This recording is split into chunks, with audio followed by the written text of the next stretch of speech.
we've just finally kind of feel like we've understood millennials, and now we have to start thinking about this other market. But millennials also like to create content. So what specifically is so very different about Gen Z? What do we need to know about them that's remarkably different? I think what's remarkably different is you think about millennials, they are tech pioneers, but Gen Z are digitally native.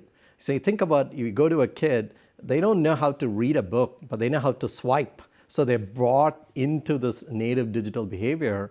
And most of them are content creators. They were born, they knew a world without a smartphone. They all grew up with smartphones, so they're all creating, small pieces of video content and stuff. So there's some basis of the millennial consumers, but it's taken up to the next level. And that's the difference. So you've referred to yourself as a marketing technologist. So what's the next big thing on social media? Is it, Periscope, Vine? Is it the oldies, Facebook and Twitter still strong? Or is there something new and ahead of the curve that we need to be thinking about? Well, I think the big thing is the social networks keep evolving. What's interesting, what we're seeing is the social networks are actually becoming smaller. So you think about one of the things that's really becoming big with the kids is a lot of the messaging platforms. It's a little more private. You don't broadcast publicly.